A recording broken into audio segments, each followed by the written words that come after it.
Arqueomanía.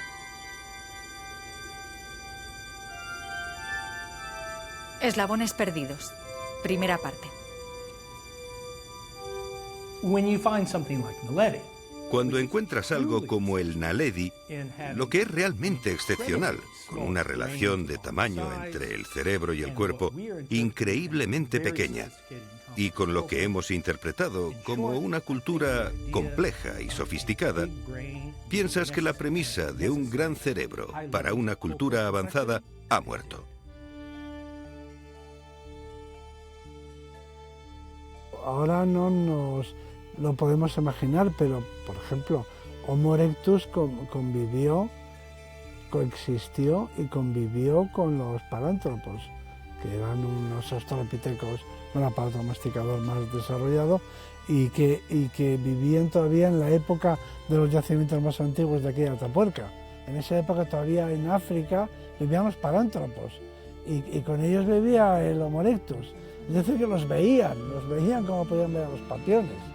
Entonces veían a unos homínidos, no tenían ese nombre, pero veían a unos simios bípedos, perfectamente bípedos, que se movían por el territorio igual que ellos. Entonces, igual que ahora podemos ver a unos chimpancés en la selva o podemos ver a un grupo de papiones, ellos veían a un grupo de parántropos. Hasta ahora se ha explicado la evolución humana como un proceso lineal. Las últimas investigaciones nos empujan a observarla como un mecanismo más complejo, más horizontal y diversificado. La especie humana es un puzzle, una cadena de eslabones perdidos y desconectados de una escala imaginaria, un conjunto de piezas desplazadas de un presumible orden evolutivo. Muchas líneas genéticas han terminado en un callejón sin salida. Otras, en cambio, han prosperado. Se sabe muy poco de lo que ocurrió entre hace 4 millones de años y poco menos de 2. Tampoco se sabe si somos fruto de grandes eventos evolutivos, de saltos, de la incorporación de paquetes cognitivos o si el resultado de nuestros avances es lento y apenas perceptible en el presente continuo de cada especie. Me encuentro en la cueva de Drimolen, un fantástico yacimiento paleoantropológico en el Transvaal de Sudáfrica. El origen de la humanidad es un tema que no solamente interesa a la arqueología, sino es uno de los grandes asuntos científicos de la actualidad. En Arqueomanía nos ha preocupado mucho conocer este origen de la humanidad. Por eso, entre otros, hemos visitado Old Dubai, considerada como la cuna de la humanidad. Pero la UNESCO también dio este reconocimiento a Sudáfrica. Es la otra cara del espejo, donde para comprender este fenómeno resulta imprescindible venir. Por eso hemos viajado hasta Sudáfrica para conocer sus fantásticos yacimientos. El continente al que apuntan la mayoría de las evidencias científicas como cuna de la humanidad es África. Dentro de su vastedad, el Valle del Rift, en el oriente, y la actual Sudáfrica acumulan el mayor número de evidencias de especies humanas antiguas. El nacimiento de Homo sapiens también se considera africano por parte de la mayoría de paleoantropólogos, aunque el Oriente Medio gana terreno como hipótesis alternativa. África lo determina todo.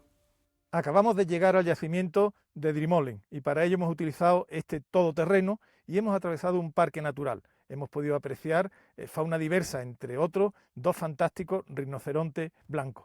Y es que la arqueología, la paleoantropología africana, tiene un inequívoco sabor de aventura.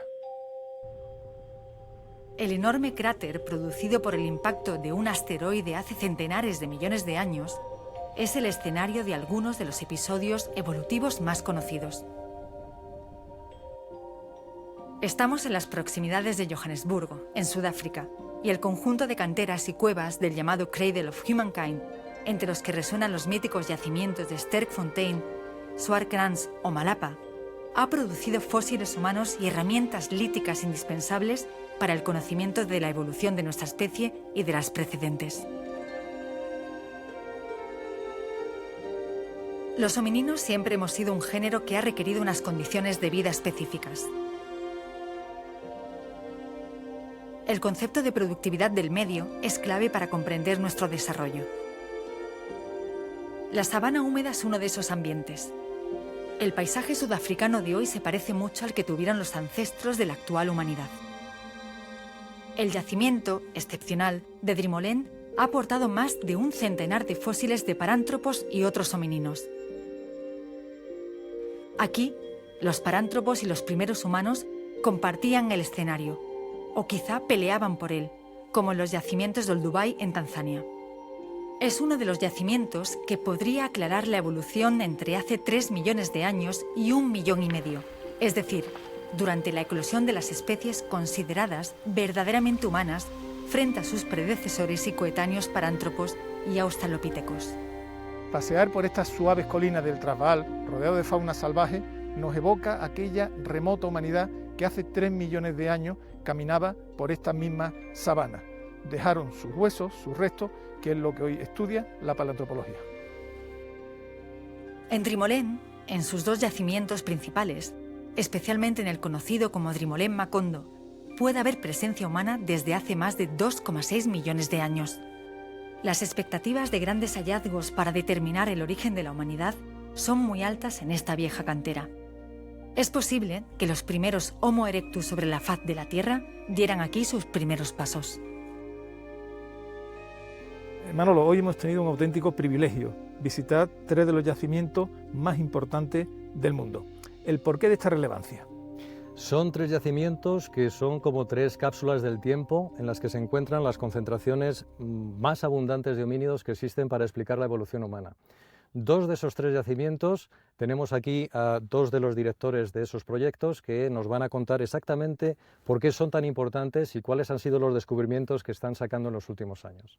Matthew, ¿podrías sintetizar, hacer un resumen de cuáles son algunos de los descubrimientos más relevantes y por qué Swartkrans es tan importante y qué trabajo habéis estado haciendo en la cueva?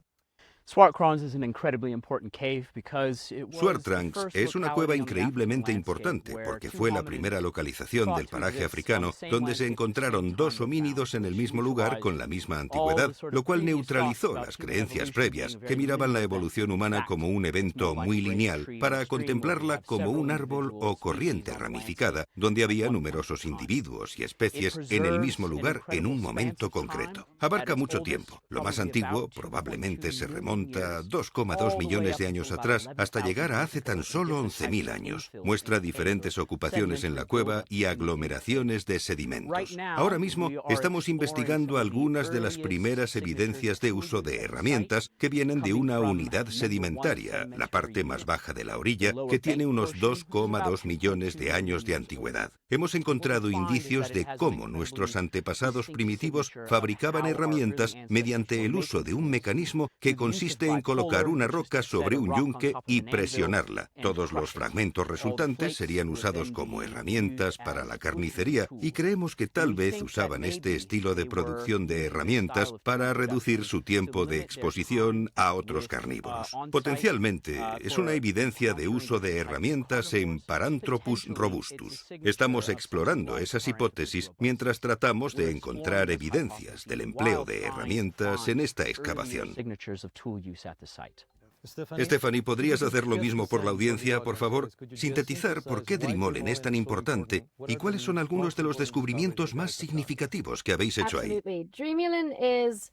Por supuesto, Drimolen es un descubrimiento más reciente que digamos, el conocido Swartkrans, pero se ha ganado la misma importancia de cara a comprender el comportamiento de homínidos muy tempranos. Y sabemos que, al igual que en Swartkrans, hay 2 especies de homínidos en el yacimiento, Paranthropus robustus y Homo temprano. Drimolen fue un yacimiento clave para comprender el estilo de vida de Paranthropus robustus y el hecho de que los machos y las hembras de la especie eran muy diferentes. Sin embargo, he de decir que lo más importante en Drimolen de los últimos años es el descubrimiento de Homo erectus. Es el Homo erectus más antiguo del mundo, por una diferencia de 200.000 años, y es el primer Homo erectus definitivo de Sudáfrica, por lo que es muy importante para la comprensión de nuestra especie y resulta de vital importancia para comprender de manera global de dónde venimos como especie.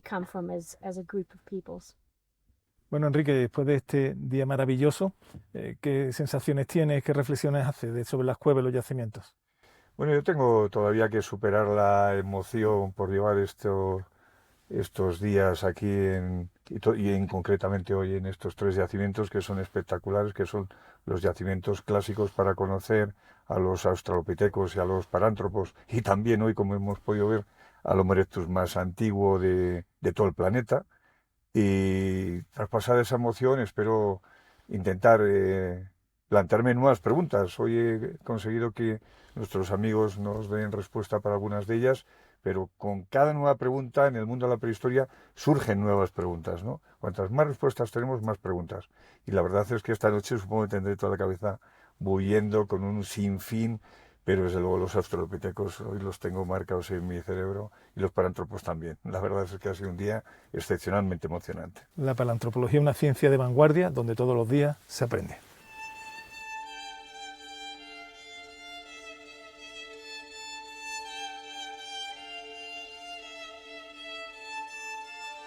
Es fácil ver animales salvajes en libertad por los caminos de la cuna de la humanidad en Sudáfrica. Grandes herbívoros, primates o felinos viven en esta sabana húmeda. En sus paisajes infinitos se pueden ver dolinas como la que alberga el actual nivel TD6 de Atapuerca. Estas inmensas oquedades capturan, como un gran agujero negro, a los incautos que se acercan a sus límites. África, la vida y la muerte a flor de piel.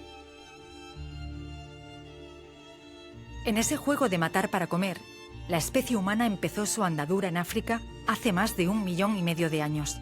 Los homininos unas veces eran cazadores y otras presas.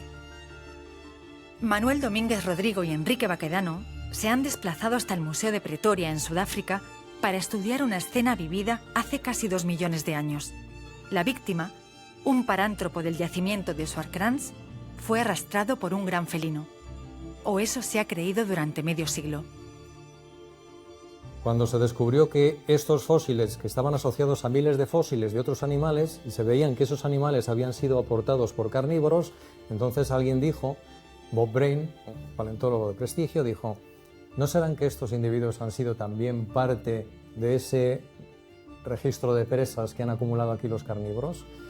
Y buscando esas evidencias, el mismo Bob Brain localizó este espécimen que pertenece a un individuo juvenil, en el cual se encuentran dos fosas que encajan pues bastante bien. Parecen 2 colmillos de una mordedura. Claro, ¿verdad? efectivamente. De hecho, si superponemos los colmillos de este leopardo a las fosas, pues la distancia que hay entre los colmillos y las fosas es virtualmente la misma, ¿no? Esto se generó una imagen muy iconográfica, estamos a principios de la década de los 80 y en este momento el australopiteco pasa de cazador a cazado. Es el momento culminante. Prácticamente por esta pieza. Por esta pieza. Es decir, porque luego la gente ha ido buscando más evidencias en otros fósiles y no los hemos encontrado. Pero en esta pieza quedaba tan claro que un poco el ensamblaje del leopardo con las 2 alteraciones, con las 2 marcas de dientes, era tan buena que todos aceptamos, el servidor inclusive, que esta era una buena evidencia de que efectivamente al menos este individuo había sido cazado por un leopardo, ¿no? Dime qué no te cuadraba en ese relato dominante. ¿Por qué? ¿Qué te extrañaba del relato de que fuera un leopardo el que había mordido a este ejemplar? Encaja también que muchas veces cuando las cosas encajan también es que a lo mejor fallan. Entonces, revisando esa imagen iconográfica con más detalle, me fui más allá de la sensación de que los 2 caninos encajan muy bien y empecé a mirar las marcas por sí solas. Y viendo la forma de las marcas, me di cuenta de que en realidad no encajan con la forma de las marcas de dientes que un leopardo puede dejar sobre sus presas. De hecho, de las muchas presas que hemos analizado de leopardos, no tenemos marcas de este tipo, con esta forma, ¿no?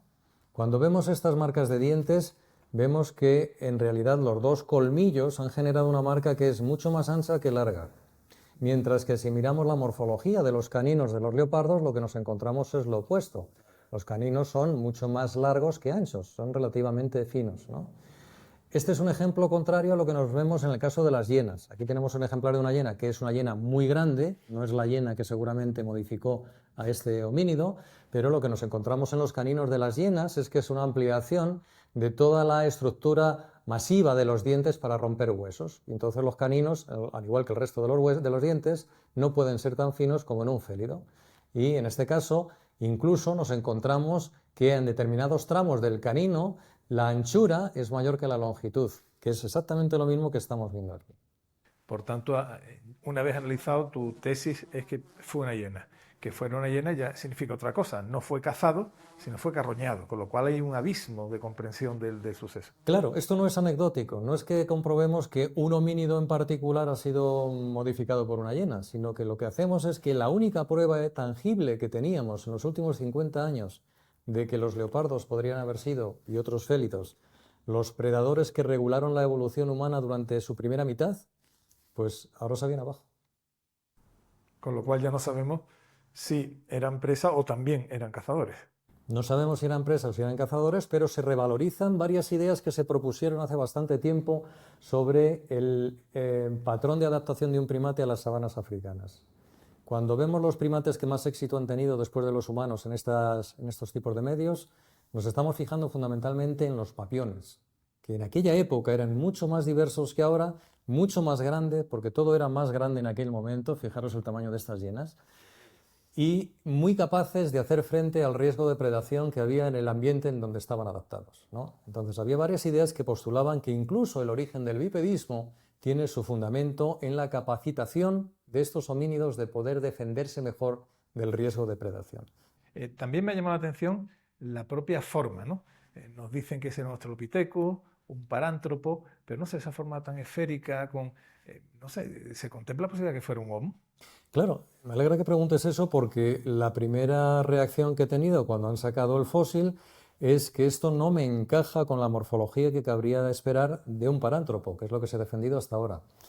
Se ha podido defender con cierto margen de éxito porque el contexto, la cueva de la que sale, solamente ha dado cientos de restos de parántropos, luego se supone que este es uno más, y como segundo elemento de apoyo, pues que es un individuo juvenil y que si la forma no encaja con la forma que vemos en los adultos es porque todavía está creciendo.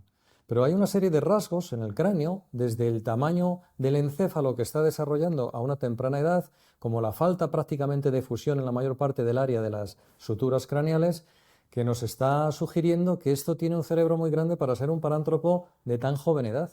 Y de hecho, cuando miramos la línea temporal que existe, justamente que arranca desde esta parte del frontal, es muy baja comparado a lo que cabe esperar con un parántropo que la tiene más situada en el plano sagital. Entonces todo esto me está diciendo que esto es un homo. El Museo de Historia Natural de Pretoria tiene un sabor añejo, de gabinete de antigüedades. Su colección de fósiles humanos y de fauna del Pleistoceno es de las más importantes del mundo. En sus salas pueden contemplarse algunas de estas maravillosas piezas y reconstrucciones, pero es en los laboratorios y cajas de seguridad donde la singularidad de sus fondos muestra su auténtico valor.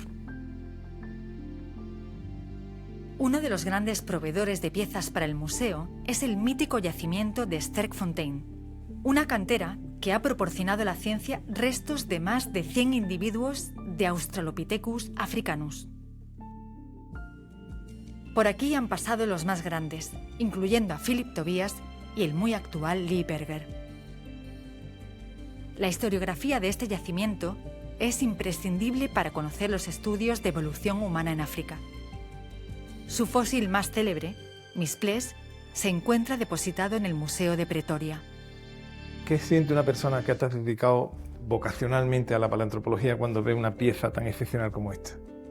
La verdad que cuando uno entra en esta sala te dan ganas de llorar, de emocionarte, porque yo tengo especial debilidad por la figura de Robert Bruhn, he leído varias de sus obras y es un personaje que trabajó con Davidson cuando crearon esta... Y los parántropos, a los que yo llamo los príncipes destronados, tienen un papel tan emocionante en la historia de la evolución humana, que es un grupo que desaparece hace 1,1 millones de años aproximadamente, pero nos dejan a los africanos, a los australopithecus africanos, justo en nuestro linaje, y en el fondo yo creo que es la mejor expresión lo que nos dice realmente lo que somos los humanos. No dejamos de ser más que un primate evolucionado, pero no demasiado evolucionado, ¿no? Para alcanzar la vieja cantera de Swartkrans, no muy lejos de Sterkfontein, hay que atravesar una pequeña llanura y subir por una ladera que se va haciendo más pronunciada a medida que nos acercamos a su cumbre. A los pocos minutos nos encontramos ante una brecha de grandes dimensiones, un conjunto de bloques que forman un laberinto. Aquí se ha excavado un buen número de parántropos y también es posible que haya presencia muy antigua de Homo erectus y Homo habilis. Estos yacimientos son muy antiguos, de unos 2 millones de años. El equipo de Matthew Caruana lleva aquí muchos años. Investigan las industrias líticas del modo 1. Este yacimiento ha producido muchos fósiles, algunos de los cuales se encuentran depositados en Pretoria. En los yacimientos de Olduvai tuvimos la ocasión de conocer el lugar exacto en el que se excavaron los restos del llamado Zinjanthropus boisei. Los ciántropos, los parántropos y los australopithecus son supuestamente ramas muy cercanas a nuestra especie. ¿Tenemos realmente algo en común con ellos? Lo que sucedió hace 2 millones de años con estas ramas evolutivas es la línea Maginot de la paleoantropología mundial. Bueno, estas son las primeras piezas, es el fósil número 48 descubierto en Swartkrans, en la cavidad de Swartkrans.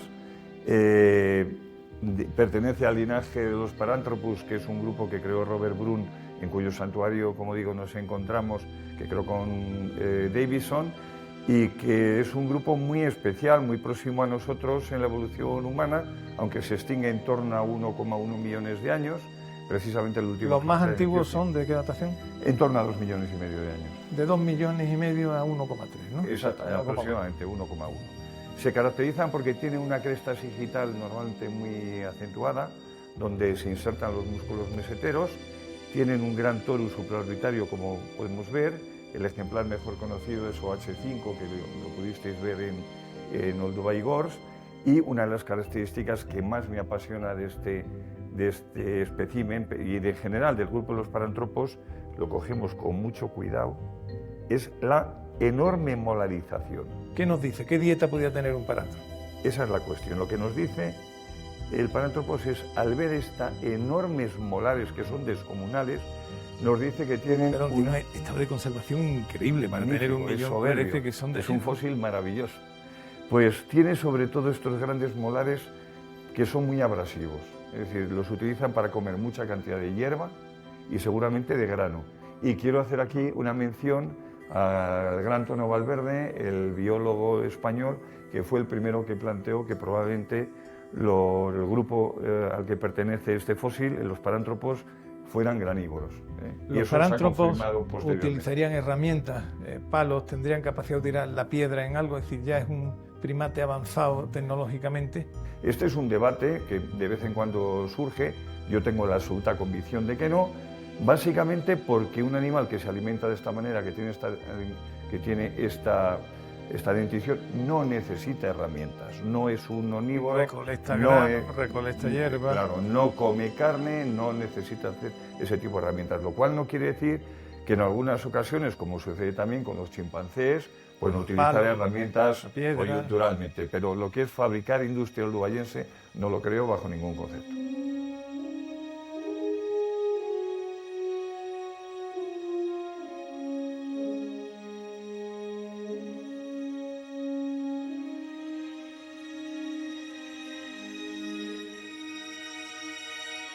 Sin duda, Lee Berger es el hombre del momento en la paleoantropología mundial. No en vano, ha sido el descubridor de 2 especies de homínidos. Berger, después de haber trabajado con Philip Tobias en Sterkfontein, dio el salto a la fama tras tener un verdadero golpe de suerte en el sitio que después llamó Malapa, cerca de Drimolen y Swartkrans. El Australopithecus sediba fue su carta de presentación al mundo. Una nueva especie emergía en el mosaico humano. Solo la historia de su descubrimiento da para una película. El yacimiento de Malapa dista de cualquier lugar civilizado. El trayecto desde el centro de interpretación hasta la cueva lleva unas 2 horas y media por caminos de tierra. Las palabras Malapa y sediba están relacionadas con los términos primavera y manantial o fuente de agua en lengua sesoto. Por eso las eligió Berger para el yacimiento y el homínido respectivamente. Lee Berger había comenzado un proyecto piloto de localización de viejas canteras y cuevas empleando tecnología de satélites y mapeado láser. Primero prospectaba en la pantalla y después recorría la zona a pie acompañado por algún colega y por su hijo. Una tarde de 2008, cuando ya se marchaban de Malapa sin obtener fruto alguno, Matthew, el hijo de Berger, un niño de unos 10 años, le advirtió de la posible presencia de fósiles en un bloque de brecha. La conmoción fue inmediata. Los acompañaba Job Kibbe, un doctorando. Nunca olvidaré el día en el que mi hijo encontró esa primera pieza. Yo había descubierto Malapa unas pocas semanas antes usando Google Earth. Visité el yacimiento en una ocasión y me sorprendió porque estaba muy cerca de Gladysville, a 1 kilómetro. No esperaba encontrar allí un yacimiento de fósiles que había pasado por alto. Cuando llegamos esa mañana al yacimiento, con John Kibbe, mi postdoctorando, Matthew, que tenía 9 años, y mi perro, Toll, dije, id a buscar fósiles. Estábamos en medio de esa reserva natural que Matthew ya conocía, iba y venía correteando por ahí. Y entonces Matthew dijo, papá, he encontrado un fósil. Ahí estaba, sentado a 15 metros del yacimiento en la hierba alta. Matthew debería haber estado en esta entrevista. Me acerqué a él y desde 5 metros de distancia me di cuenta de que su vida y la mía iban a cambiar por completo. Sobresaliendo por un lado de esa roca había una clavícula. En ese momento yo era uno de los únicos expertos de ese hueso del mundo. Hice mi doctorado sobre él cuando casi no había especialistas. Y Matthew dice que solté una palabrota. No me lo podía creer. No podía creer lo que estaba mirando. Tomé la roca, la giré y había una mandíbula con un canino, uno de los dientes más distintivos que puedes encontrar sobresaliendo junto a otras piezas. Supe que ese iba a ser un momento increíble. Regresaron a los pocos días y no localizaban más fragmentos de brecha con fósiles. Incluso llegaron a pensar que el primer bloque llegó allí de manera accidental. Pronto aparecieron más huesos en la brecha, lo suficientes para recomponer los esqueletos casi completos de 2 individuos. Una vez que unimos todos los restos, tan solo nos quedaba una única pregunta. Se trataba de una nueva especie, pero ¿era un Homo o un Australopiteco? Todo se redujo a una decisión arbitraria. No existe una definición para esos géneros, y la idea fue que el cuerpo en general se acercaba más a Australopiteco. Recibimos muchas críticas por situarlo como Australopiteco. Muchos piensan que la dentición, en particular, era más como la de un Homo. Sigo pensando que tomé la decisión adecuada. Berger ha formulado una hipótesis después de estudiar la anatomía del Australopithecus sediba. Puede ser el paso entre los Australopithecus clásicos y nuestra especie. Es, qué duda cabe, una hipótesis aventurada. Caso de ser confirmada, esta hipótesis nos dejaría ante un hito en la evolución humana. Pero todavía falta mucho para que la comunidad científica en su conjunto acepte el Australopithecus sediba como el último eslabón antes de la aparición de Homo erectus.